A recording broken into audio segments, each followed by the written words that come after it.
Après avoir vu ceci, vous comprendrez enfin pourquoi vous avez parfois l'impression d'être observé, même quand elle dit vous faire entièrement confiance. Vous n'êtes pas paranoïaque. Vous n'inventez pas des schémas là où il n'y en a pas. Vous commencez simplement à percevoir ce qui s'est toujours joué entre les lignes de chaque conversation anodine, de chaque situation apparemment innocente, de chaque test déguisé en moment spontané. La vérité, c'est que pendant que vous pensez construire une relation basée sur l'honnêteté et la transparence, elle mène une série d'expériences psychologiques sophistiquées pour évaluer votre loyauté, votre stabilité émotionnelle et votre valeur réelle en tant que partenaire à long terme. Ce n'est pas une théorie du complot, ce n'est pas de la misogynie déguisée en analyse sociale. C'est une stratégie évolutive adaptée au XXIe siècle, opérant à un niveau si fondamental que la plupart des femmes ne réalisent même pas consciemment qu'elles le font. Et voici la partie qui va vraiment vous déranger. Ces tests sont si subtils, si parfaitement intégrés au flux naturel de la vie commune, que la plupart des hommes passent des années à être évalués sans jamais se rendre compte qu'ils sont sous observation permanente. Vous, êtes-vous déjà senti déconcerté par sa réaction excessive à quelque chose d'insignifiant? Vous êtes-vous déjà demandé pourquoi une situation simple s'est soudainement transformée en une discussion sur ce que cela dit de notre relation? Vous étiez en train d'être testé, et vous avez probablement échoué sans même savoir que vous passiez un examen. Aujourd'hui, je vais vous révéler les 6 tests de fidélité et de fiabilité que les femmes modernes appliquent systématiquement, souvent sans même s'en rendre compte. Je vais vous montrer comment les reconnaître, ce qu'ils mesurent réellement, et comment y répondre de manière à démontrer une valeur authentique plutôt qu'une performance calculée. Car voici la vérité qui va changer votre perspective. Vous ne pouvez pas réussir ces tests en essayant de les réussir. La tentative consciente de performance est précisément ce qui révèle que vous n'êtes pas l'homme qu'elle recherche. Le premier test opère sur une prémisse simple, mais redoutablement efficace. Elle a besoin de savoir si vous êtes le même homme seul, avec elle, et devant les autres. Votre grand-père pouvait simplement prouver qu'il avait un emploi stable et de bonnes intentions. Aujourd'hui, vous devez prouver une cohérence psychologique à travers de multiples contextes sociaux et elle va créer des situations spécifiques pour mesurer exactement cela. Il ne s'agit pas de confiance aveugle, il s'agit de validation empirique de qui vous êtes vraiment quand les projecteurs sont éteints. Laissez-moi vous montrer comment cela fonctionne en pratique. Vous avez prévu de dîner ensemble. Elle annule à la dernière minute, prétextant qu'une amie traverse une crise émotionnelle et a besoin d'un soutien urgent. Votre réaction immédiate est observée. Montrez-vous une frustration déguisée en compréhension ou une empathie sincère pour la situation. Mais le test ne s'arrête pas là. 2 heures plus tard, vous voyez dans ses stories que la crise était en fait une soirée décontractée avec son groupe d'amis. Cocktail coloré, sourire, musique. Que faites-vous? La confrontez-vous immédiatement avec indignation au sujet du mensonge? Gardez-vous une rancune silencieuse qui empoisonnera les semaines à venir? Ou observez-vous simplement, réajustez vos attentes concernant son honnêteté et décidez-vous consciemment si c'est le genre de personne avec qui vous voulez investir votre temps? Chacune de ces options révèle quelque chose de complètement différent sur votre maturité émotionnelle. Les hommes qui explosent d'indignation morale démontrent un manque de maîtrise de soi. Ils ont besoin que le monde se comporte selon leurs attentes pour rester stable. Les hommes qui avalent tout et font comme s'ils n'avaient rien vu démontrent un manque d'amour-propre. Ils sont si désespérés d'obtenir l'approbation qu'ils acceptent n'importe quel comportement pour maintenir la connexion.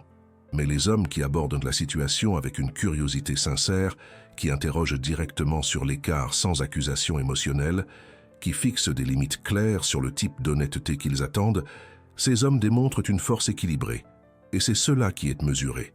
J'ai récemment suivi un client qui a passé 2 ans dans une relation en pensant que tout était parfait. Il réussissait, était attentionné, faisait tout bien selon le manuel traditionnel du bon partenaire. Mais il avait une particularité. Il était une personne complètement différente selon le contexte social. Seul avec elle, il était romantique et vulnérable. Avec ses amis, il devenait le macho qui faisait des blagues sur les relations.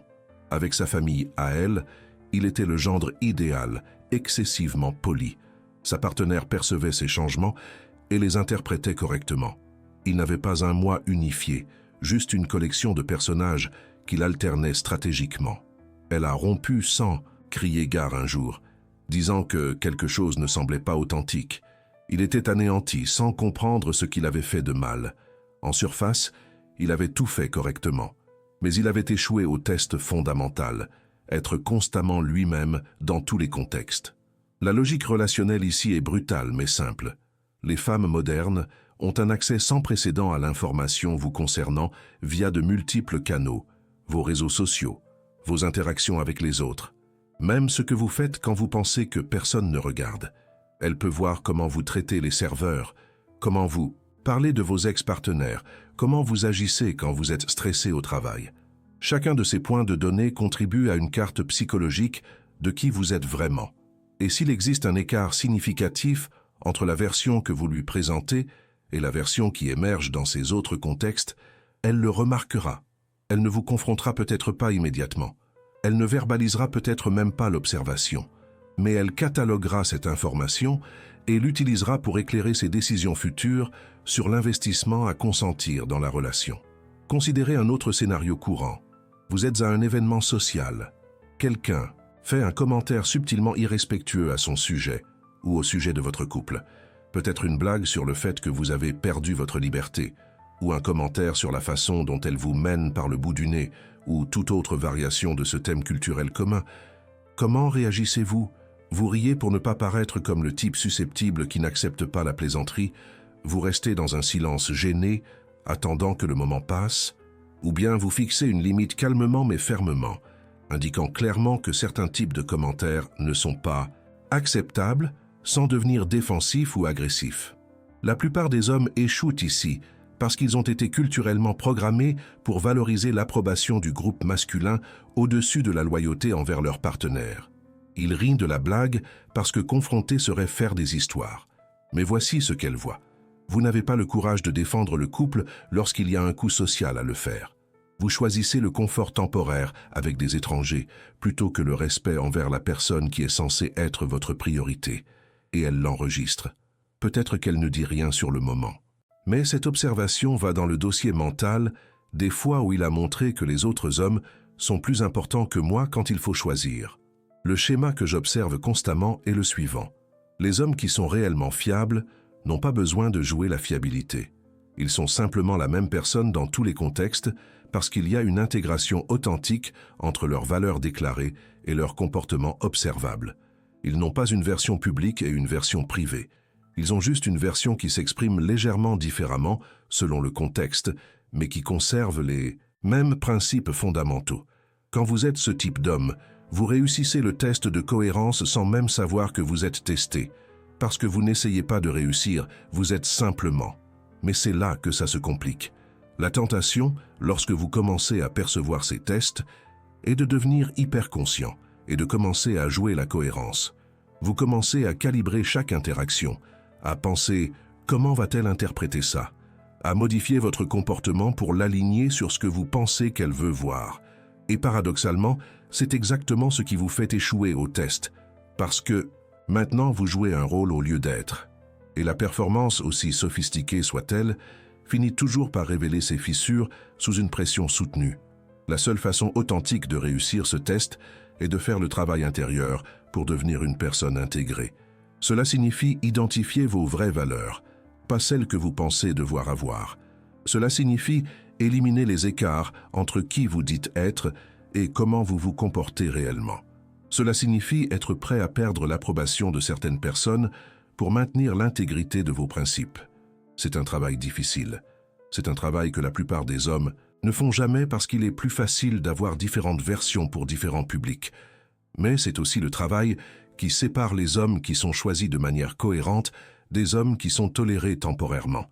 Ainsi, lorsqu'elle crée des situations où vous devez choisir entre la cohérence et le confort, elle n'est pas manipulatrice. Elle collecte des données essentielles pour savoir si vous êtes un partenaire viable à long terme ou juste quelqu'un qui joue un rôle temporairement jusqu'à ce que quelque chose de mieux se présente. Et la vérité brutale est que la plupart des hommes jouent un rôle sans même s'en rendre compte. Ils pensent qu'être un bon petit ami consiste à faire les bonnes choses, acheter des fleurs, se souvenir des dates, dire les bons mots. Mais être un partenaire de valeur authentique, C'est être fondamentalement fiable à travers de multiples contextes et situations. C'est qu'elle sache que l'homme qu'elle voit seul est le même homme qui existe quand elle ne regarde pas. Le deuxième test opère à un niveau encore plus fondamental. Elle mesure si votre attention est une ressource rare ou abondante. Autrefois, votre présence physique signalait déjà un investissement. Vous étiez là, pas ailleurs, et c'était suffisant. Aujourd'hui, vous pouvez être physiquement présent tout en étant mentalement absent, partagé entre elles, le téléphone, les pensées sur le travail et les comparaisons constantes avec d'autres options. Et elle le sait. Elle a grandi dans la même culture de l'attention fragmentée que vous. Elle comprend intimement ce que c'est que d'être avec quelqu'un dont le corps est dans le même espace, mais dont l'esprit est à des dizaines d'autres endroits simultanément. Alors elle teste. Vous regardez quelque chose ensemble, un film, une série, n'importe quel contenu partagé. Elle fait un commentaire sur ce qui se passe à l'écran. Ce n'est pas un commentaire profond ou particulièrement intéressant. C'est juste une observation anodine, le genre de choses que les gens disent quand ils partagent une expérience. Vous donnez une réponse générique sans quitter l'écran des yeux. Un mouais ou un ah oui ou toute autre variation automatique qui ne nécessite aucun traitement cognitif. Cela semble complètement anodin, n'est-ce pas? Juste un moment trivial parmi des milliers de moments similaires.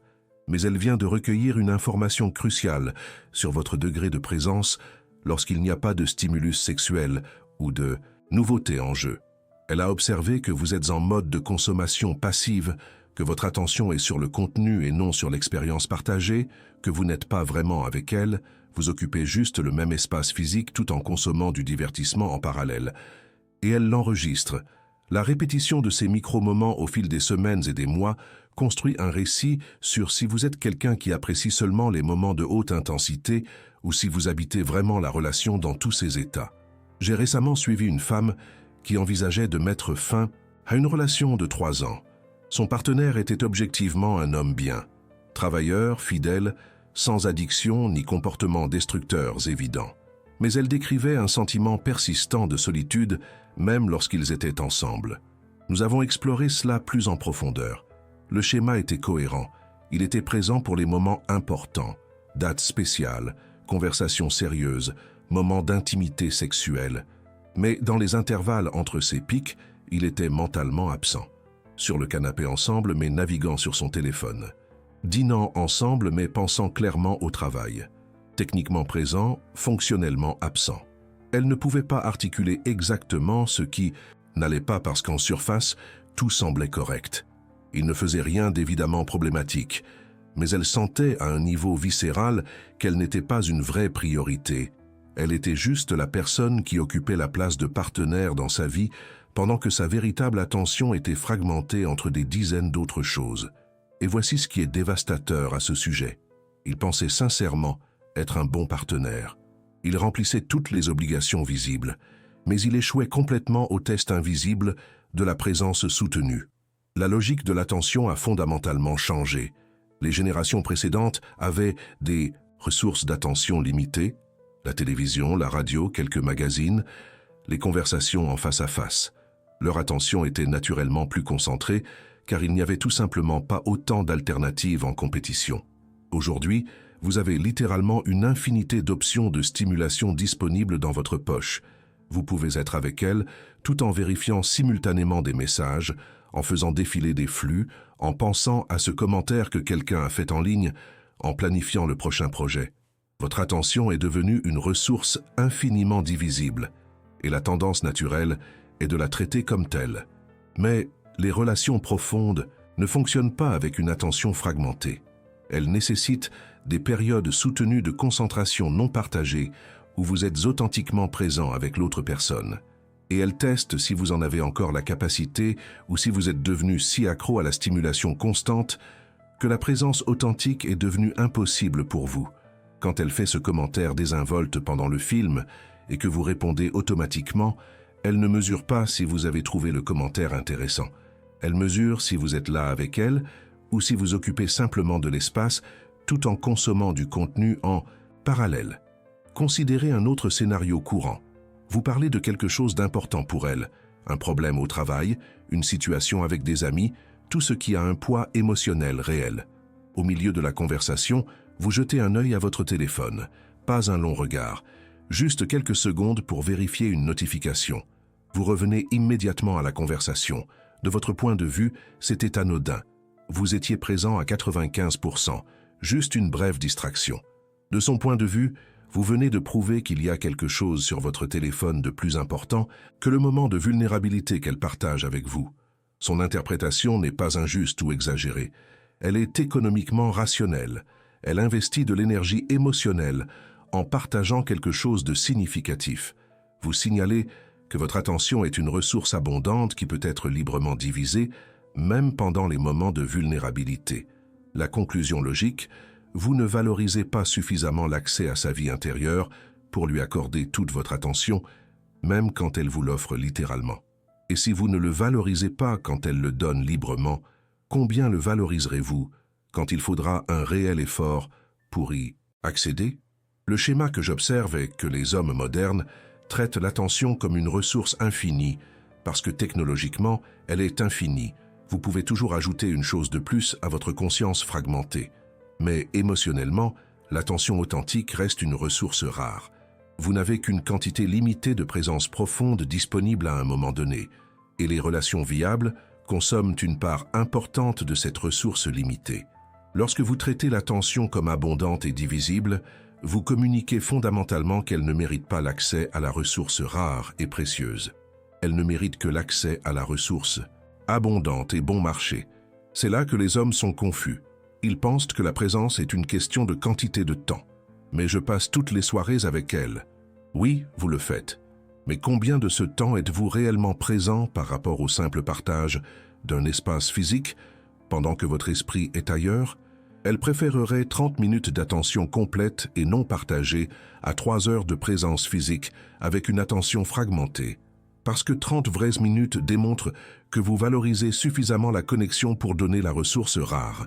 3 heures divisées démontrent que vous êtes prêt à donner la ressource bon marché, tout en gardant la ressource précieuse pour d'autres choses. Ainsi, lorsqu'elle teste votre présence à travers ces micro-moments, le commentaire pendant le film, l'histoire sur sa journée, la vulnérabilité partagée, elle mesure quelque chose de fondamental sur votre capacité à l'intimité réelle. Les hommes qui ne peuvent être présents que pendant les moments de haute intensité, sexe, conflits, événements importants, mais sont mentalement absents pendant les creux normaux de la vie partagée, révèlent quelque chose de critique. Ils sont accros à la nouveauté et à l'intensité, incapables de trouver de la valeur dans les moments banals qui composent 90% de toute relation à long terme. Et voici la vérité qui va déranger. Vous échouez probablement à ce test régulièrement sans vous en rendre compte. Vous avez probablement donné ce mouet automatique des dizaines de fois. Vous avez probablement regardé votre téléphone pendant sa vulnérabilité. Vous avez probablement été physiquement présent, mais mentalement absent plus de fois que vous ne pouvez en compter. Et chacune de ces instances a été enregistrée et a contribué à un récit sur la valeur que vous accordez réellement à l'accès à sa vie intérieure. La seule façon de réussir ce test est de reconnaître que l'attention authentique est une ressource rare et de la traiter comme telle. Cela signifie créer des périodes de présence non partagée où le téléphone est littéralement dans une autre pièce, où vous n'êtes pas mentalement en train de planifier la prochaine chose, où vous êtes authentiquement là avec elle. Cela n'a pas besoin d'être tout le temps. Ce serait insoutenable et inutile. Mais cela doit être assez régulier pour démontrer que vous valorisez suffisamment la connexion pour donner la ressource vraiment précieuse et pas seulement l'abondante et bon marché. Le troisième test porte sur l'identité sous la pression sociale. Elle vous mettra dans des situations où vous devrez choisir entre impressionner son groupe ou maintenir votre propre essence. Il ne s'agit pas d'être aimé de tous. C'est impossible et même indésirable. Il s'agit de quelque chose de beaucoup plus fondamental. Restez-vous vous-même lorsqu'il y a un coût social à le faire, ou modifiez-vous votre personnalité pour vous adapter à chaque nouveau contexte que vous rencontrez? J'observe un schéma cohérent. Les femmes stratégiques introduisent leurs partenaires dans des cercles sociaux, progressivement plus exigeants. D'abord les amis les plus proches, le groupe où elle a le plus d'influence et peut contrôler partiellement le récit, puis la famille, où il existe des dynamiques de pouvoir établies et où vous êtes clairement l'étranger en cours d'évaluation.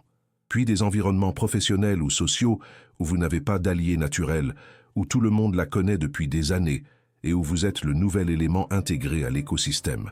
Chacun de ces environnements applique une pression différente pour que vous vous adaptiez, vous modifiez, pour que vous deveniez la version de vous-même que ce groupe spécifique approuvera. Ce qui est mesuré, ce n'est pas si vous impressionnez tout le monde, impossible et sans pertinence. Ce qui est mesuré, c'est si vous maintenez votre centre de gravité interne lorsque vous êtes soumis à des pressions sociales croissantes. Modifiez-vous fondamentalement qui vous êtes pour obtenir l'approbation? Devenez-vous excessivement performant pour compenser votre insécurité de ne pas appartenir? Ou existez-vous simplement dans ces espaces avec la même énergie que vous avez partout ailleurs, à l'aise dans votre peau même lorsque vous êtes clairement l'étranger? Laissez-moi vous montrer comment cela fonctionne en pratique. Vous dînez avec son groupe d'amis, 5 femmes qui se connaissent depuis des années, qui ont leurs blagues d'initiés, des références partagées, des histoires que vous n'avez pas vécues. La conversation s'oriente naturellement vers des sujets où vous n'avez aucun contexte. Comment réagissez-vous? Option 1. Vous restez dans un silence inconfortable, montrant clairement que vous préféreriez être ailleurs, en faisant le minimum d'efforts pour vous intégrer. Option 2. Vous devenez excessivement enjoué, essayant de forcer votre entrée dans chaque conversation, faisant des blagues qui tombent à plat parce que vous ne comprenez pas le contexte, surjouant la sociabilité de manière évidente. Option 3. Vous existez simplement dans l'espace.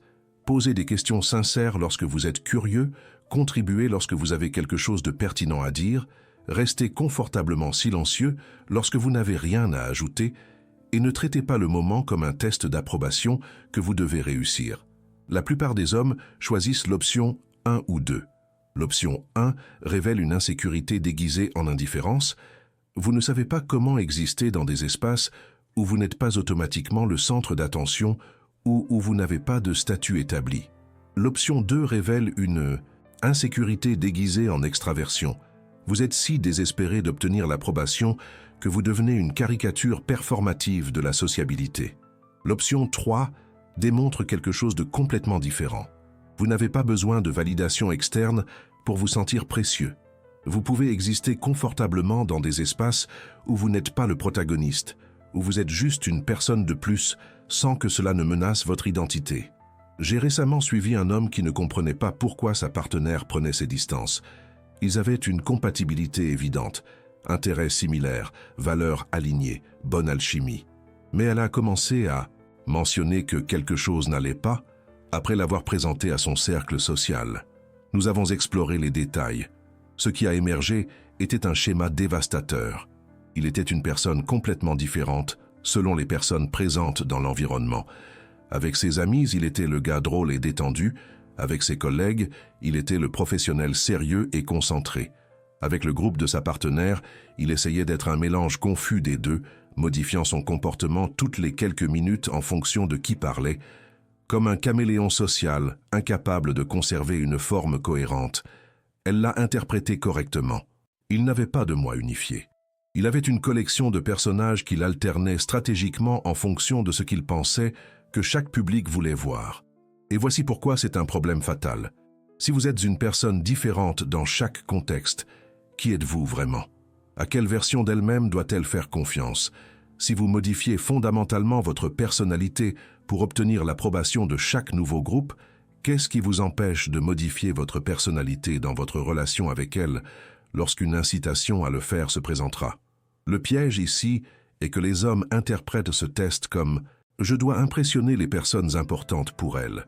Ils se rendent donc à ces rencontres sociales en mode performance, essayant d'être la version qu'ils pensent qui sera approuvée. Mais le vrai test est exactement le contraire. Peut-il conserver son essence même lorsqu'il y a une pression sociale pour la modifier? Plus vous essayez d'impressionner, plus vous démontrez que votre identité est négociable en fonction d'incitations externes. Et si votre identité est négociable dans des environnements sociaux, pourquoi devrait-elle croire qu'elle est fixe dans une relation avec elle? Considérez un scénario encore plus révélateur. Vous êtes à un événement social avec elle et quelqu'un fait un commentaire qui contredit directement quelque chose en quoi vous croyez ou que vous valorisez. Peut-être une opinion politique, une perspective sur les relations, n'importe quel sujet où vous avez une position claire. Mais la personne qui fait le commentaire a un statut social dans cet environnement. C'est un ami de longue date, un membre respecté de la famille ou un collègue important. Comment réagissez-vous? Vous gardez le silence, évitant le conflit même si cela signifie trahir vos propres valeurs. Vous acquiescez superficiellement, prétendant que cela n'a pas tant d'importance pour vous.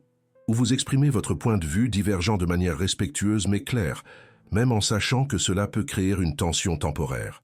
La plupart des hommes choisissent le silence ou l'acquiescement superficiel. Ils rationalisent. Ça ne vaut pas la peine de créer un conflit pour ça. Ou c'est juste un dîner, je n'ai pas besoin de débattre de tout. Mais voici ce qu'elle voit. Vous n'avez pas le courage de défendre vos convictions lorsqu'il y a un coût social à le faire. Vos croyances sont performatives. Vous les exprimez quand c'est sûr et pratique, mais vous les abandonnez quand il y a une pression pour vous conformer. Et si vous abandonnez vos convictions pour impressionner des gens que vous venez de rencontrer, qu'abandonnerez-vous lorsque la relation avec elles deviendra gênante? J'observe un schéma cohérent. Les hommes qui sont authentiquement sûrs d'eux ne modifient pas fondamentalement qui ils sont pour s'adapter à différents contextes. Ils peuvent ajuster leur forme d'expression. Vous parlez naturellement différemment avec les grands-parents de votre partenaire qu'avec vos amis d'enfance. Mais le contenu fondamental reste le même. Leurs valeurs ne changent pas. Leur personnalité de base ne change pas. Le sens de qui ils sont ne dépend pas de l'approbation du groupe spécifique dans lequel ils se trouvent à ce moment-là. Mais voici la réalité brutale. La plupart des hommes modernes ont une identité fragmentée. Ils sont des personnes différentes dans des contextes différents parce qu'ils n'ont jamais fait le travail d'intégration interne nécessaire pour avoir un moi cohérent. Ils ont une version pour les amis, une version pour le travail, une version pour la famille, une version pour la partenaire romantique. Et toutes ces versions sont fondamentalement incompatibles entre elles, révélant qu'au centre, il n'y a pas de vrai vous. Il y a juste une collection de masques que vous alternez en fonction de ce que vous pensez que chaque situation exige. Ainsi, lorsqu'elle vous place dans des situations sociales progressivement plus difficiles, elle n'essaie pas de vous mettre mal à l'aise par cruauté. Elle applique une pression pour voir si vous gardez votre forme ou si vous vous effondrez dans la forme que l'environnement exige. Les hommes qui gardent leur forme démontrent quelque chose de crucial. Ils savent qui ils sont. Ils valorisent leur propre essence suffisamment pour la conserver, même quand c'est gênant. Et ils n'ont pas besoin de validation externe constante pour se sentir précieux. Les hommes qui se modifient constamment pour s'intégrer démontrent le contraire. Ils ne savent pas qui ils sont sans référence externe. Leur identité dépend entièrement de l'approbation du groupe présent, et on ne peut pas leur faire confiance parce qu'il n'y a pas de vrai eux à qui faire confiance. Et voici la vérité finale sur ce test. Plus vous essayez consciemment de le réussir, plus vous échouez. Car la tentative de performance consciente est précisément ce qui révèle un manque d'intégration authentique. Les hommes qui réussissent naturellement ne savent pas qu'ils sont testés parce qu'ils sont simplement et constamment eux-mêmes dans tous les contextes. Ils n'ont pas de stratégie sociale élaborée. Ils existent, simplement, à l'aise dans leur propre identité, indifférents à l'approbation ou à la désapprobation d'un groupe spécifique. Le quatrième test opère sur le territoire le plus évident, mais pourtant mal compris par la plupart des hommes. Comment vous interagissez avec d'autres femmes en sa présence? Elle ne va pas engager quelqu'un pour vous séduire. Cela n'arrive que dans les mauvais films et les relations déjà détruites. Mais elle observera méticuleusement chaque interaction que vous avez avec d'autres femmes, en particulier celles qui sont attirantes ou qui manifestent de l'intérêt pour vous. Et elle interprétera chaque micro-comportement comme une preuve de votre fiabilité réelle par rapport à votre fiabilité performée. Voici ce que la plupart des hommes ne comprennent pas. Elles ne mesurent pas si vous êtes tenté. Bien sûr que vous êtes tenté. Vous êtes un homme hétérosexuel avec un système visuel qui fonctionne normalement. Ce qu'elle mesure, c'est si vous avez besoin d'une surveillance externe pour vous comporter de manière appropriée ou si vous avez une boussole interne qui fonctionne indépendamment de qui observe. La différence est fondamentale. Le premier homme nécessite une gestion constante. Il se comporte bien uniquement lorsqu'il y a une raison externe de le faire. Le second homme vit simplement selon ses valeurs même lorsque personne ne vérifie. Considérez un scénario classique. Vous êtes dans un établissement, restaurant, bar, n'importe quel événement. La serveuse, la barmaid ou la personne qui sert est d'une manière ou d'une autre attirante. Et elle montre de l'intérêt pour vous. pas de manière évidente ou inappropriée, juste le genre de flirt subtil que les personnes attirantes utilisent pour maximiser les pourboires ou pour s'amuser. Comment réagissez-vous? Maintenez-vous un contact visuel professionnel et une interaction purement transactionnelle? Commencez-vous subtilement à vous pavaner, en augmentant le volume de votre voix, en faisant des blagues supplémentaires, en affichant votre statut? Devenez-vous mal à l'aise et compensez-vous en traitant la personne froidement ou grossièrement? Chacune de ces réponses révèle quelque chose de différent. Une interaction professionnelle et distante démontre que vous avez des limites claires qui ne dépendent pas de l'observation externe. L'exhibition subtile démontre que vous êtes constamment en mode de signalement de valeur pour les femmes attirantes, même lorsque votre partenaire est littéralement à vos côtés. Le malaise et la froideur démontrent que vous savez que vous êtes tenté et que vous devez activement supprimer cette tentation par un comportement compensatoire évident. La réponse qu'elle recherche n'est aucune de ces trois. C'est quelque chose d'encore plus subtil. Vous interagissez de la même manière que vous interagissez avec n'importe quelle personne fournissant un service, sans modification de comportement basé sur son attractivité, sans démonstration d'intérêt, mais aussi sans effort évident pour éviter l'intérêt. Vous n'entrez tout simplement pas dans le jeu. Non pas parce que vous résistez activement à la tentation, mais parce que vous n'êtes authentiquement pas disponible, au point que vous ne traitez même pas l'interaction comme une opportunité potentielle. J'ai récemment suivi un couple où ce schéma avait créé un conflit croissant. L'homme était objectivement fidèle, il n'avait jamais trompé, n'avait jamais montré un réel intérêt pour d'autres femmes, mais il avait un comportement spécifique. Lorsqu'une femme attirante était présente, il devenait une version légèrement amplifiée de lui-même. Pas évident, pas dramatique, juste 10-15% plus performant. Voix un peu plus projetée, posture un peu plus expansive, attention légèrement plus focalisée. Sa partenaire le remarquait et l'interprétait correctement. Il était constamment en mode de démonstration de valeur pour les femmes attirantes, signalant sa disponibilité même sans intention consciente de le faire. Il est devenu défensif lorsqu'il a été confronté. Mais je n'ai jamais rien fait, je n'ai même pas parlé à ces femmes de manière inappropriée. Il avait techniquement raison, mais il passait fondamentalement à côté de l'essentiel. Le problème n'était pas qu'il flirtait activement. Le problème était que son attention et son énergie étaient automatiquement capturées par l'attractivité féminine d'une manière qu'il ne percevait même pas consciemment.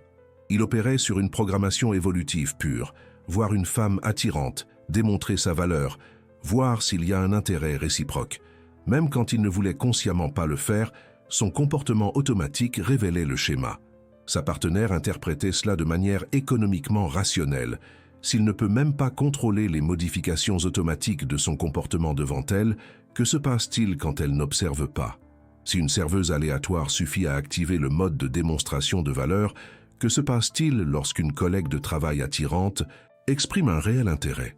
Elle n'était pas irrationnellement jalouse. Elle extrapolait logiquement à partir de preuves observables pour tirer des conclusions sur sa fiabilité en l'absence de surveillance externe. C'est là que les hommes sont complètement perdus. Ils pensent que le test porte sur le fait de ne pas tromper, de ne pas flirter ouvertement, de ne rien faire d'évident et d'inapproprié. Alors ils surjouent la fidélité. Ils évitent activement tout contact avec les femmes attirantes. Ils s'assurent de mentionner constamment leur partenaire. Ils montrent un désintérêt évident qui est clairement performatif.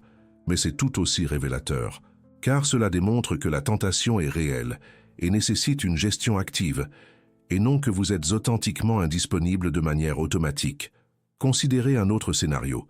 Vous avez une collègue de travail, une femme attirante, célibataire, intéressante. Elle vous envoie un message tard le soir à propos d'un projet urgent qui nécessite votre avis. Le message est techniquement approprié. Il s'agit bien de travail, sans flirt explicite. Mais le timing est suspect, et il y a un sous-entendu évident qu'elle crée une opportunité d'interaction en dehors du contexte professionnel normal. Comment réagissez-vous? Option 1. Vous répondez immédiatement et avec enthousiasme, heureux de l'attention d'une femme attirante, même si c'est juste pour le travail. Option 2. Vous ignorez complètement, laissant le message sans réponse pour éviter toute apparence d'interaction inappropriée. Option 3. Vous répondez de manière professionnelle et concise, traitez la question du travail et établissez une attente claire que la communication en dehors des heures de bureau doit être authentiquement urgente. Option 4. Vous montrez le message à votre partenaire en toute transparence, discutez de la manière de répondre, montrez une ouverture totale sur la situation. La première option est un échec évident. Vous êtes clairement réceptif à l'attention féminine quel que soit le contexte approprié. La deuxième option semble sûre, mais est également problématique. Vous évitez parce que vous savez que vous êtes tenté, non pas parce que vous n'êtes pas authentiquement disponible. La quatrième option semble idéale, mais est performative. Vous montrez votre fidélité de manière ostentatoire, ce qui révèle un besoin de validation externe. La troisième option est la seule réponse authentique. Vous traitez la situation professionnellement parce que c'est professionnel. Vous établissez des limites parce que ce sont des limites appropriées et vous n'avez pas besoin d'en faire un spectacle parce que c'est simplement votre façon d'opérer, peu importe qui regarde. Le schéma que j'observe constamment, les hommes qui ne sont pas authentiquement disponibles n'ont pas besoin de jouer l'indisponibilité. Ils n'évitent pas activement les femmes attirantes parce qu'il n'y a rien à éviter. Ils ne traitent tout simplement pas ces interactions comme potentiellement romantiques ou sexuelles. Leur système d'alerte aux opportunités de reproduction est fondamentalement hors service en ce qui concerne les autres femmes, non pas parce qu'ils résistent héroïquement à la tentation, mais parce qu'ils ne sont authentiquement plus sur le marché, au point qu'ils n'enregistrent même plus ces opportunités comme de réelles opportunités. Mais voici la réalité brutale. La plupart des hommes n'ont pas cette indisponibilité authentique. Ils ont une fidélité conditionnelle. Ils ne trompent pas parce que les conséquences sociales ou relationnelles seraient négatives, pas parce qu'ils sont fondamentalement indisponibles. Et la différence est détectable à travers des dizaines de micro-comportements qui révèlent où réside réellement la tension. Le regard qui s'attarde une demi-seconde de plus, la posture qui s'élargit légèrement, le ton de la voix qui devient marginalement plus engageant. Chacun de ces signaux est inconscient et automatique, et chacun communique. Je suis toujours disponible en théorie, juste pas en pratique, en raison d'un engagement externe. Ainsi, lorsqu'elle teste votre interaction avec d'autres femmes, elle n'est pas jalouse ou contrôlante. Elle recueille des preuves pour savoir si vous êtes authentiquement engagé ou conditionnellement fidèle. Être authentiquement engagé signifie que vous n'êtes fondamentalement pas sur le marché. Vous ne traitez même plus les autres femmes comme des possibilités parce que vous avez déjà fait un choix qui a éliminé les autres options de l'espace du possible. Être conditionnellement fidèle signifie que vous évitez les autres options pour des raisons stratégiques, tout en les maintenant dans l'espace du possible au cas où les circonstances changeraient. Et voici la dernière partie qui va vous déranger. Vous êtes probablement conditionnellement fidèle et ne vous en rendez même pas compte. Vous pensez probablement que vous êtes authentiquement engagé parce que techniquement, vous ne trompez pas, vous ne flirtez pas ouvertement, vous ne faites rien d'évidemment inapproprié. Mais vos micro-comportements révèlent une autre histoire. Votre attention est toujours automatiquement capturée par l'attractivité féminine. Vous traitez toujours les autres femmes comme potentiellement intéressantes, même si vous n'avez consciemment aucune intention d'agir sur cet intérêt. Vous êtes toujours fondamentalement disponible, choisissant simplement de ne pas exercer cette disponibilité pour des raisons stratégiques. La seule façon de réussir authentiquement ce test est de faire le travail intérieur pour devenir fondamentalement indisponible, pas performativement indisponible, où vous évitez activement la tentation tout en restant tenté, authentiquement indisponible, où les autres femmes ne s'enregistrent tout simplement plus comme des opportunités, parce que vous avez déjà fait un choix qui a fermé cet espace de possibilités. C'est un changement fondamental dans la façon dont vous traitez l'attractivité féminine, et cela ne peut pas être joué, seulement développé par un engagement réel qui va au-delà du calcul des conséquences. Le cinquième test opère sur un territoire particulièrement perfide. Elle cartographie où elle se situe réellement dans votre hiérarchie de valeurs lorsque des choix difficiles se présentent. Il ne s'agit pas de simple jalousie ou d'exiger que vous abandonniez tout pour elle. Il s'agit de quelque chose de beaucoup plus nuancé. Comprendre si elle est une véritable priorité ou si elle est juste la personne qui remplit l'espace partenaire dans votre vie pendant que vos véritables priorités résident ailleurs. Voici le piège central. Les générations précédentes avaient des hiérarchies relativement claires et socialement acceptées. D'abord venait la survie économique, travail, pourvoyeur, puis venait la famille, puis les intérêts personnels. Les femmes non seulement acceptaient cette hiérarchie, mais elle la préférait activement, car elle signalait la stabilité et la capacité à subvenir aux besoins. Mais l'économie et la structure sociale ont fondamentalement changé. La plupart des femmes ont maintenant leur propre capacité économique. Elles n'ont pas besoin d'un pourvoyeur au sens traditionnel du terme. Alors, que veulent-elles? Elles veulent savoir qu'elles sont un choix conscient, une priorité réelle, pas seulement l'occupante, commode de l'espace partenaire. Laissez-moi vous montrer comment ce test fonctionne en pratique. Vous avez un événement professionnel important qui pourrait faire avancer votre carrière, un réseautage crucial, une opportunité de promotion, un moment qui pourrait changer votre trajectoire professionnelle. Elle programme quelque chose au même moment, pas quelque chose de trivial comme regarder la télé, mais pas non plus quelque chose d'évidemment plus important que votre événement professionnel. Peut-être un dîner avec des amis qu'elle voit régulièrement, ou un cours qu'elle pourrait suivre un autre jour, ou un événement familial qui a lieu chaque année. Il y a une flexibilité théorique dans son événement, mais elle le programme à l'heure qui entre en conflit avec votre engagement professionnel. Comment réagissez-vous? Option 1. Vous annulez immédiatement votre événement professionnel, sans hésitation, montrant qu'elle passe toujours en premier. Option 2. Vous allez à votre événement professionnel sans même considérer sérieusement le sien, montrant que votre carrière est la priorité indiscutable. Option 3. Vous êtes visiblement en conflit, vous vous excusez à outrance, vous essayez de négocier une solution impossible qui satisfasse les deux. Option 4. Vous reconnaissez directement le conflit. Vous expliquez sincèrement pourquoi. L'événement professionnel est important à ce moment précis, sans vous excuser à outrance. Vous proposez une alternative réelle qui montre que vous valorisez le temps passé avec elle et vous maintenez votre engagement professionnel. La première option semble idéale, mais c'est une erreur fatale.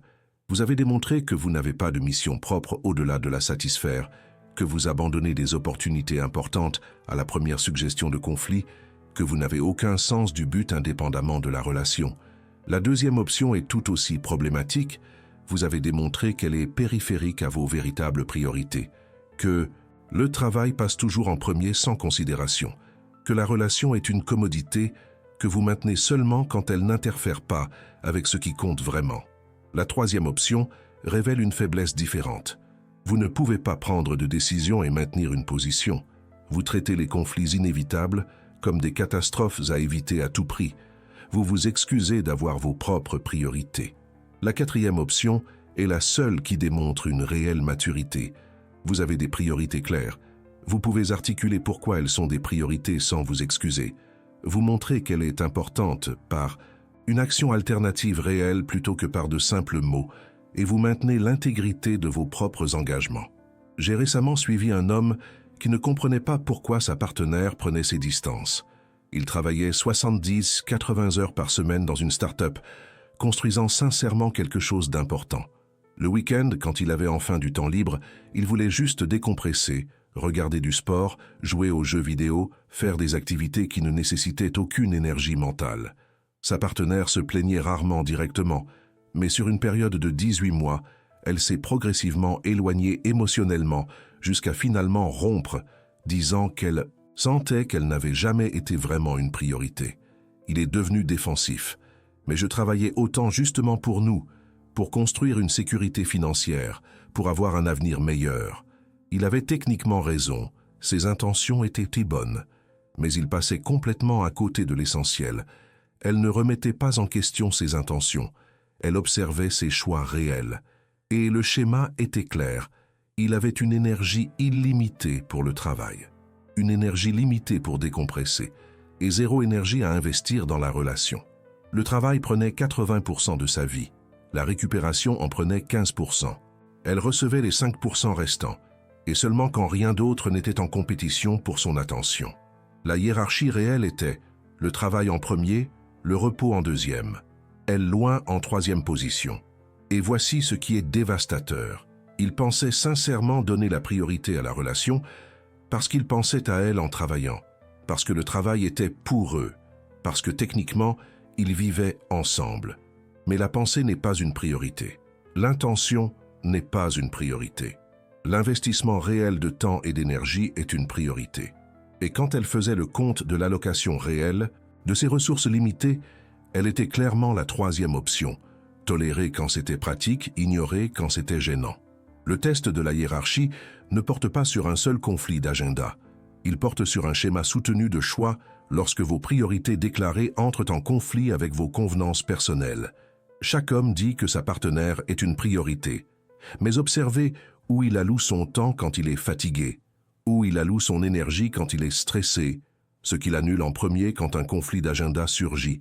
Ces choix réels révèlent la véritable hiérarchie, pas la hiérarchie déclarée. Considérez un autre scénario révélateur. Vous êtes au milieu de quelque chose que vous aimez. Regardez un match important, jouez en ligne avec des amis, toute activité de loisir que vous appréciez. Elle arrive clairement stressée, ayant besoin de parler de quelque chose qui la préoccupe. Ce n'est pas une urgence médicale, ce n'est pas une crise existentielle. C'est le stress normal de la journée qui a besoin d'être traité verbalement. Comment réagissez-vous? Option 1. Vous mettez immédiatement en pause, lui accordez toute votre attention, abandonnez votre activité sans hésitation. Option 2. Vous dites « juste 5 minutes de plus », mais ce sont 20 minutes, puis 30 jusqu'à ce qu'elle abandonne. Option 3. Vous faites du multitâche, gardant un œil sur l'écran tout en lui accordant une attention partielle. Option 4. Vous terminez ce que vous faites à un point d'arrêt naturel et raisonnable, fin du match, fin de la mission, pas un juste un de plus perpétuel, puis vous lui accordez une attention sincère sans ressentiment d'avoir interrompu votre activité. La première option semble idéale, mais communique quelque chose de problématique. Vous ne valorisez pas assez votre propre temps de loisir pour établir des limites. Vous traitez n'importe lequel de ces besoins comme étant automatiquement plus important que n'importe lequel des vôtres. Vous n'avez aucun sens du droit à votre propre vie. La deuxième option est une insulte évidente. Vous démontrez que le divertissement passif est plus important que son besoin émotionnel. La troisième option est pire. Vous prétendez être présent tout en étant clairement ailleurs mentalement. La quatrième option est la seule qui équilibre correctement les choses. Vous montrez que votre vie n'est pas interruptible à tout moment pour n'importe quelle raison. Vous terminez votre engagement actuel dans un délai raisonnable, au lieu de l'abandonner au milieu, démontrant l'intégrité envers vos propres engagements, puis vous lui accordez une attention sincère sans lui faire sentir qu'elle vous arrache à quelque chose que vous préféreriez faire. J'observe un schéma cohérent. Les femmes ne veulent pas être toujours la première priorité. Ce serait insoutenable et même indésirable. Elles veulent être une priorité consciente et constante, pas une pensée après coup qui ne reçoit de l'attention que lorsque rien d'autre n'est en compétition. La différence est fondamentale. La première signifie que vous annulez tout dès qu'elle apparaît. La seconde signifie que vous l'intégrez authentiquement dans votre vie, de manière à ce qu'elle reçoive une part réelle de vos ressources limitées, pas seulement les restes, après que tout le reste ait été alloué. Donc, quand elle crée des conflits d'agenda, intentionnellement ou non, elle teste quelque chose de critique. Quelle version de priorité représente-t-elle pour vous? Si vous la choisissez toujours en premier, vous démontrez un manque de mission propre. Si vous choisissez toujours d'autres choses en premier, vous démontrez qu'elle est périphérique. Mais si vous naviguez consciemment, la choisissant parfois et d'autres priorités d'autres fois, de manière à créer un schéma d'investissement authentique, sans dépendance ni négligence, vous démontrez quelque chose de rare, la capacité d'intégrer une relation significative dans une vie avec un but propre. Et voici la vérité finale sur ce test. La plupart des hommes modernes échouent de l'une des deux manières. La première, ils n'ont pas de mission ou de but propre au-delà de la relation, alors ils cèdent toujours, devenant des satellites émotionnels en orbite autour de sa vie. La seconde, ils ont des ambitions et des intérêts, mais traitent la relation comme un accessoire pratique, qui ne doit pas interférer avec ce qui compte vraiment, faisant de la partenaire une commodité jetable qui n'existe que pour combler des besoins quand c'est opportun. L'homme rare qui navigue cela correctement est celui qui a une vie avec un but propre, une mission, des ambitions, des intérêts qui existent indépendamment de toute relation, mais qui intègre consciemment sa partenaire comme une priorité authentique au sein de cette vie. Il n'abandonne pas sa mission pour elle, mais il ne la traite pas non plus comme périphérique à sa mission. Il crée une vie où les deux existent comme de réelles priorités, où les conflits sont navigués consciemment plutôt que résolus par une règle automatique qui favorise toujours l'un par rapport à l'autre. Le sixième et plus dévastateur test opère sur un horizon temporel que la plupart des hommes ne réalisent même pas être évalué. Elle mesure si vous êtes le genre d'homme qui a besoin de validation constante, de stimulation sexuelle régulière et de nouveautés perpétuelles, ou si vous pouvez maintenir un investissement émotionnel pendant les creux inévitables de toute relation à long terme. Voici une réalité que personne ne vous a dite lorsque vous avez commencé à naviguer dans les relations. La passion n'est pas linéaire, la connexion n'est pas constante. Toute relation traverse des cycles d'intensité variables, des périodes de lune de miel où tout est nouveau et excitant, des périodes de stabilisation où vous développez des routines et des schémas, des périodes de faible intensité où la vie suit simplement son cours et la relation devient un arrière-plan plutôt que le point focal. Ces cycles sont tout à fait normaux et inévitables. Mais la plupart des hommes interprètent toute diminution d'intensité comme le signe d'un problème et réagissent de manière qui crée les problèmes qu'ils craignaient. Laissez-moi vous montrer comment cela fonctionne. Vous passez les premiers mois intenses, sexe fréquent, conversations profondes jusqu'à tard dans la nuit, excitation constante de vous découvrir l'un l'autre. Puis, naturellement et inévitablement, cela commence à se normaliser. La fréquence de ces compliments diminue car elle n'a plus besoin de réaffirmer constamment son intérêt, il est déjà établi. Le sexe continue, mais devient moins expérimental parce que vous avez découvert ce qui fonctionne et vous y orientez naturellement. Les conversations deviennent plus pratiques, planification logistique, discussion sur la journée, moins de philosophie profonde, sur le sens de la vie. Comment réagissez-vous à cette transition d'intensité tout à fait normale? Option 1. Vous l'interprétez comme un désintérêt de sa part et devenez peu sûr de vous, commençant à rechercher une réassurance constante. Tu me trouves toujours attirant? Tout va bien entre nous? Tu m'aimes toujours? Option 2.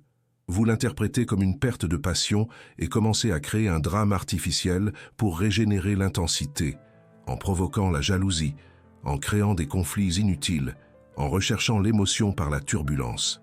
Option 3. Vous l'interprétez comme le signe que la relation est terminée et vous vous éloignez émotionnellement, gardant vos distances pour vous protéger de la vulnérabilité. Option 4. Vous continuez simplement à être le même homme, comprenant que l'intensité romantique fluctue naturellement et que la véritable intimité se construit aussi bien dans les creux que dans les pics. La première option révèle une insécurité dévastatrice. Vous avez besoin d'une validation externe constante pour maintenir votre propre sentiment de valeur. Quand elle cesse naturellement de donner un feedback positif constant, parce que ce n'est plus nécessaire, l'intérêt est déjà établi, vous interprétez l'absence de réassurance comme la présence d'un désintérêt. Vous commencez alors à demander explicitement la validation, devenant un fardeau émotionnel qui nécessite une gestion constante. La deuxième option est tout aussi problématique. Vous êtes accro à l'intensité émotionnelle, incapable d'apprécier la stabilité, ayant besoin d'un drame perpétuel pour sentir que la relation est réelle.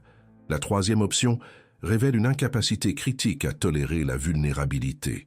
Lorsque l'intensité diminue, vous l'interprétez comme un rejet imminent et vous vous protégez en vous éloignant le premier. Vous mettez essentiellement fin à la relation pour éviter la douleur potentielle d'être quitté. La quatrième option est la seule qui démontre une réelle maturité émotionnelle. Vous comprenez que la passion n'est pas constante, que la routine n'est pas la mort de la relation, que la stabilité est une caractéristique d'une connexion profonde plutôt qu'un défaut à éviter. J'ai récemment suivi une femme qui envisageait de mettre fin à une relation de 2 ans.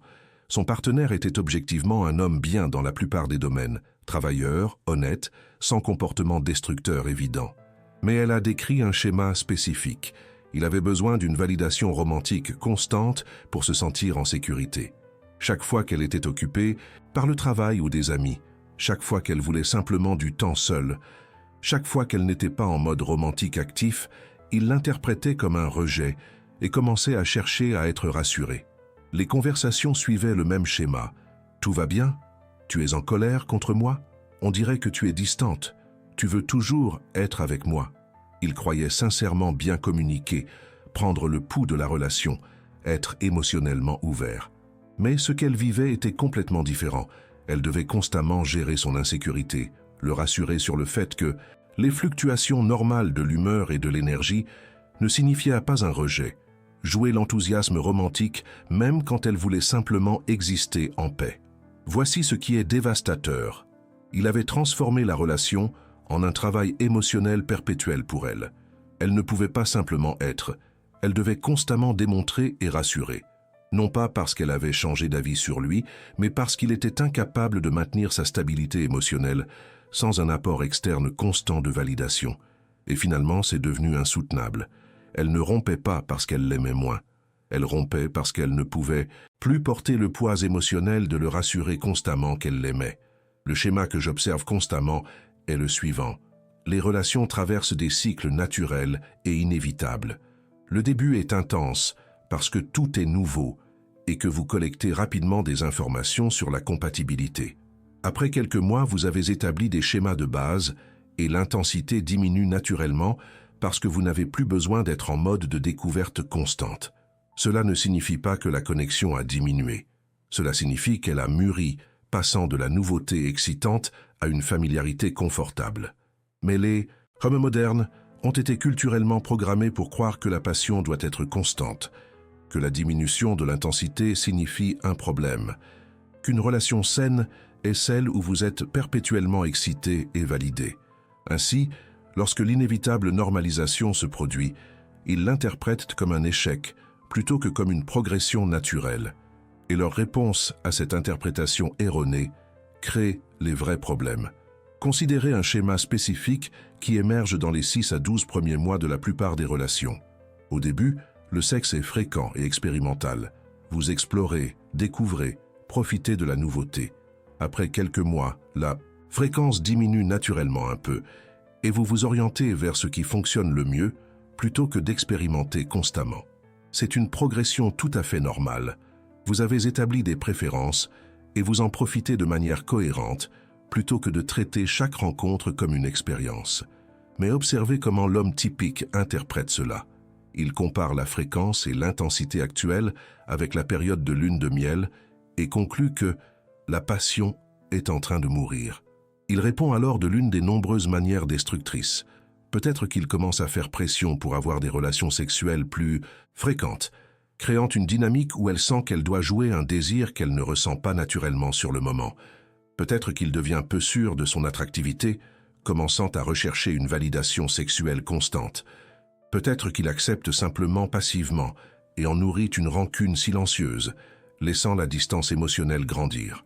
Aucune de ces réponses ne reconnaît la réalité de base. Le désir sexuel fluctue naturellement avec les cycles hormonaux, les niveaux de stress, les étapes de la relation. La fréquence au 3e mois ne sera pas la fréquence au 20e mois. Ce n'est pas un problème, c'est une caractéristique normale de tout lien durable. L'homme mature le comprend et n'interprète pas les fluctuations normales comme une crise existentielle. L'homme immature traite tout changement comme une catastrophe qui doit être immédiatement inversée. J'observe un schéma similaire avec la communication émotionnelle. Au début d'une relation, vous avez constamment des conversations profondes, partageant des histoires personnelles, explorant des valeurs et des croyances, vous découvrant l'un l'autre à un niveau philosophique.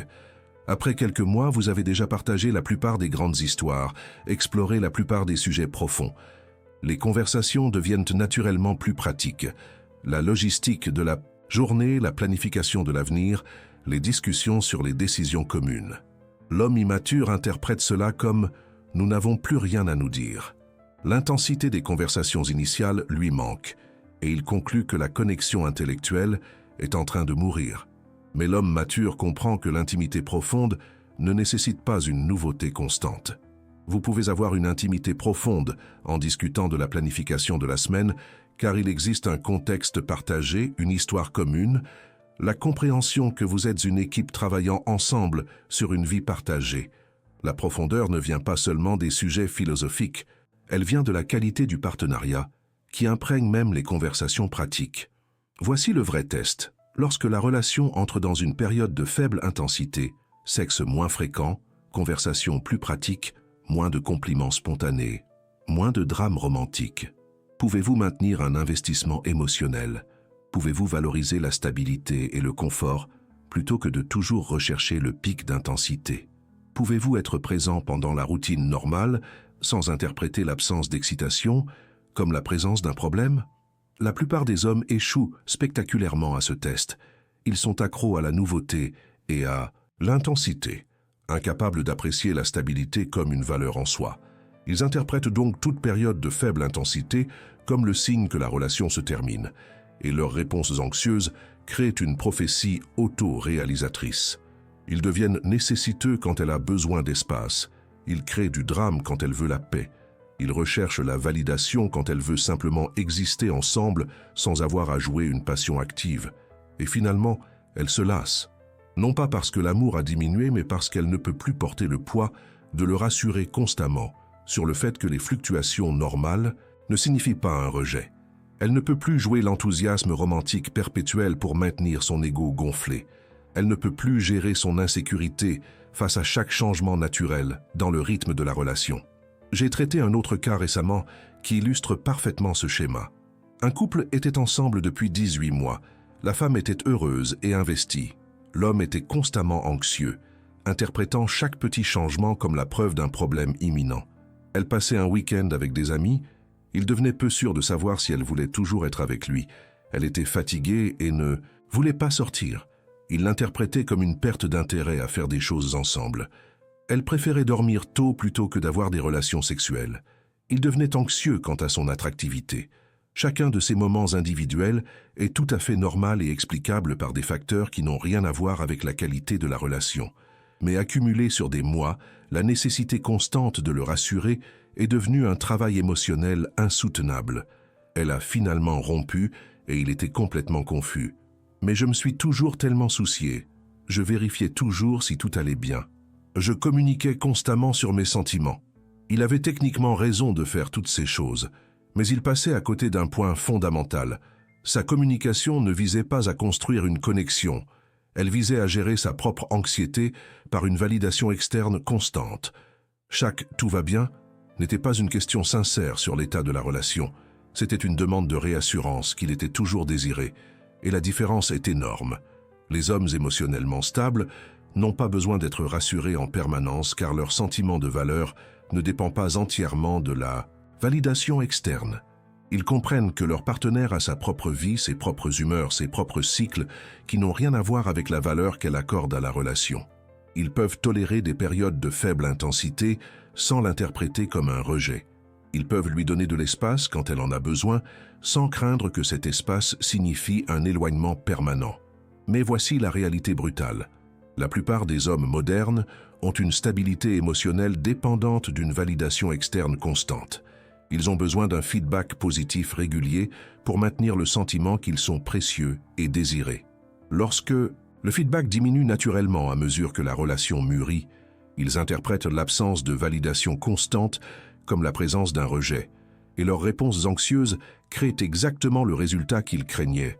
Elle finit par s'éloigner parce que le poids émotionnel de gérer constamment son insécurité devient plus grand que la valeur de rester dans la relation. Alors, quelle est la vérité que personne ne veut admettre sur ces 6 tests? La vérité est la suivante. Vous êtes constamment évalué sur des dimensions dont vous ne soupçonniez probablement même pas l'existence. La cohérence comportementale à travers de multiples contextes.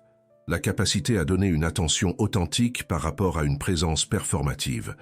Le maintien de sa propre identité sous la pression sociale. L'indisponibilité authentique par rapport à la fidélité conditionnelle. La hiérarchie réelle des priorités par rapport aux déclarations sur ce qui compte.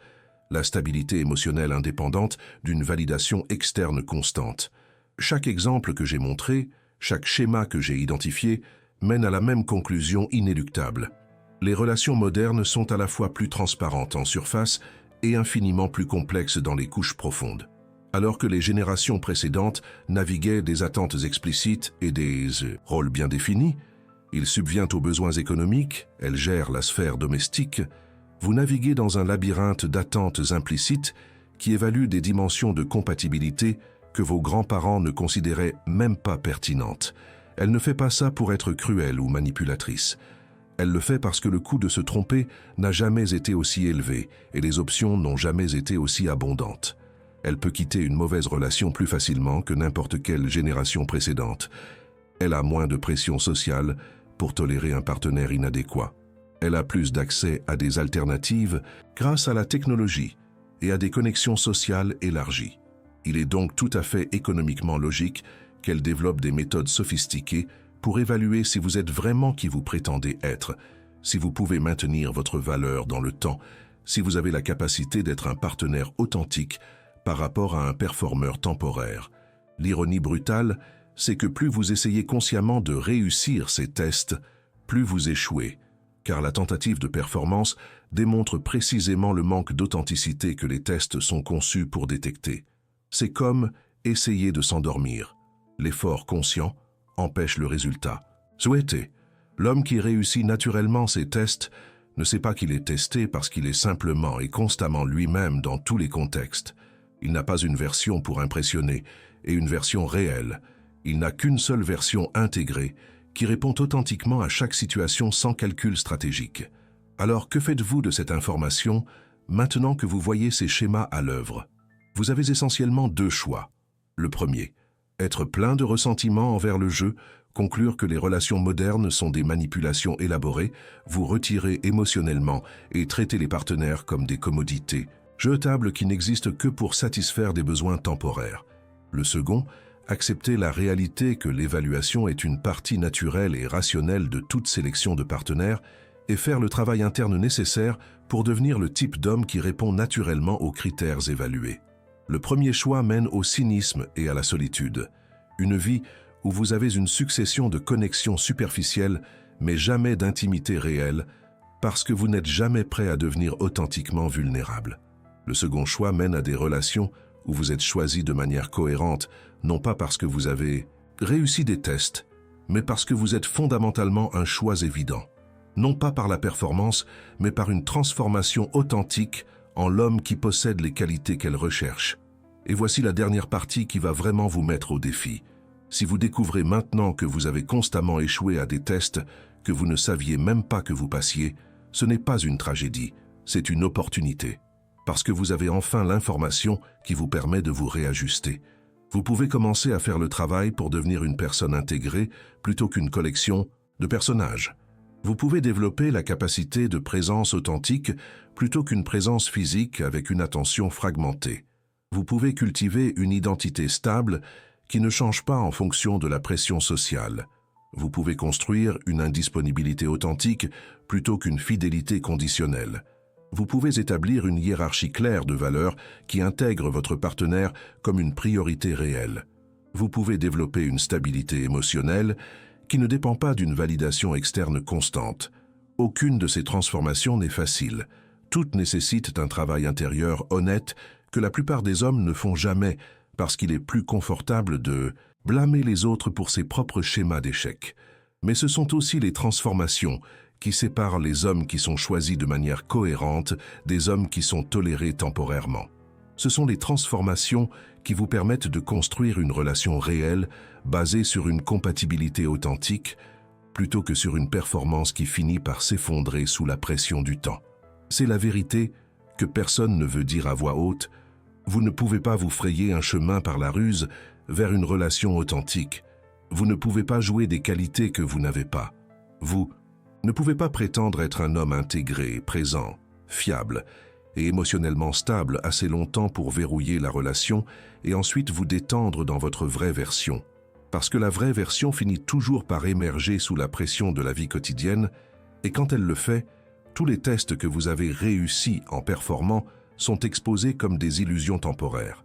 La seule stratégie viable est d'arrêter d'essayer de réussir des tests et de commencer à être le type d'homme qui répond naturellement aux critères évalués.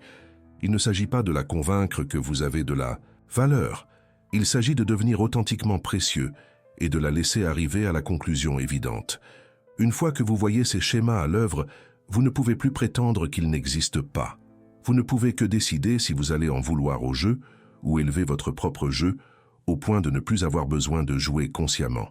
Et ce choix, comme tout le reste dans les relations modernes, révèle quelque chose de fondamental sur qui vous êtes vraiment. Êtes-vous un homme qui veut des raccourcis et des astuces pour manipuler le résultat sans faire le vrai travail?